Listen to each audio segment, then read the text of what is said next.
एक समय की बात है। एक घने और हरे भरे जंगल में एक सुंदर तोता रहता था। उसका नाम था मिट्ठू। मिट्ठू का रंग हरा भरा था और उसकी चोंच लाल थी, जो उसे बहुत आकर्षक बनाती थी। वह बहुत चंचल और बुद्धिमान था। जंगल के सभी पक्षी और जानवर उससे बहुत प्रेम करते थे। मिट्ठू की एक खास बात थी, वह इंसानों की तरह बोल सकता था। उसने पास के गांव के लोगों की बातें सुन सुनकर कई शब्द सीख लिए थे। जब भी कोई जंगल में आता, मिट्ठू पेड़ पर बैठकर उनकी आवाज़ में बात करता और उन्हें चौंका देता। इस कारण वह पूरे इलाके में प्रसिद्ध हो गया था। मिट्ठू का सबसे अच्छा दोस्त था एक गिलहरी, जिसका नाम चीकू था। चीकू बहुत मेहनती और समझदार थी। वह हमेशा मिट्ठू को सही रास्ता दिखाती थी। दोनों दिन भर साथ खेलते, बातें करते और जंगल में इधर उधर घूमते रहते। एक दिन मिट्ठू को अपने बोलने के हुनर पर बहुत घमंड हो गया। उसने सोचा, मैं सबसे अलग हूँ, इसलिए मुझे किसी की ज़रूरत नहीं है। उसने चीकू की सलाह मानना भी बंद कर दिया। चीकू ने उसे समझाने की कोशिश की, लेकिन मिट्ठू ने उसकी बातों को अनसुना कर दिया। उसी जंगल के एक पास एक शिकारी आया करता था। वह पक्षियों को पकड़कर उन्हें पिंजरे में बंद कर देता और शहर में बेच देता। एक दिन शिकारी ने मिट्ठू की मधुर आवाज़ सुनी। वह सोचने लगा, अगर मैं इस तोते को पकड़ लूँ तो मुझे बहुत पैसे मिलेंगे। शिकारी ने एक जाल बिछाया और उसमें कुछ दाने डाल दिए। मिट्ठू ने दूर से दाने देखे और लालच में आ गया। चीकू ने उसे चेतावनी दी, मिट्ठू यह जाल हो सकता है, सावधान रहो।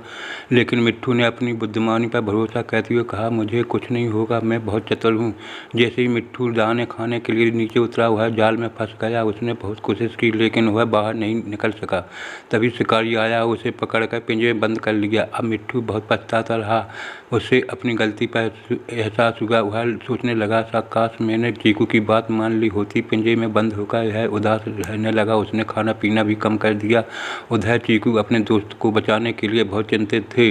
उसने जंगल के सभी जानवरों से मदद मांगी। सभी ने मिलकर एक योजना बनाई। रात के समय जब शिकारी सो रहा था, चीकू और उसके दोस्तों ने चीकू ने पिंजरे के पास जाकर उसे खोलने की कोशिश की। चीकू ने अपनी तेज दांतों से पिंजरे की रस्सी काटनी शुरू कर दी। थोड़ी मेहनत के बाद पिंजरा खुल गया और मिट्ठू आज़ाद हो गया। मिट्ठू खुशी से उछल पड़ा। उसने अपने दोस्तों का धन्यवाद किया और चीकू से माफ़ी मांगी। मिट्ठू ने कहा, मुझे माफ़ कर दो चीकू, मैंने तुम्हारी बात मान ली होती तो घमंड में आकर गलती कर दी। अब मैं हमेशा तुम्हारी सलाह मानूंगा। चीकू मुस्कुराई और बोली, तेजी दोस्ती में माफ़ी की कोई ज़रूरत नहीं होती है, लेकिन याद रखना, घमंड हमेशा नुकसान ही करता है। उस दिन से के बाद मिट्ठू बदल गया। उसने कभी घमंड नहीं किया और हमेशा अपने दोस्तों की बात सुनी और पहले से ही ज़्यादा समझदार और विनम्र बन गया।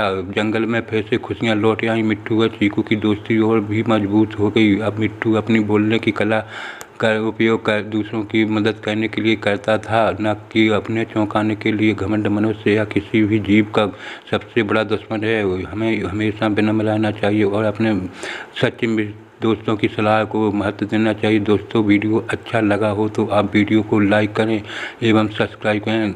दोस्तों, जय श्री राम।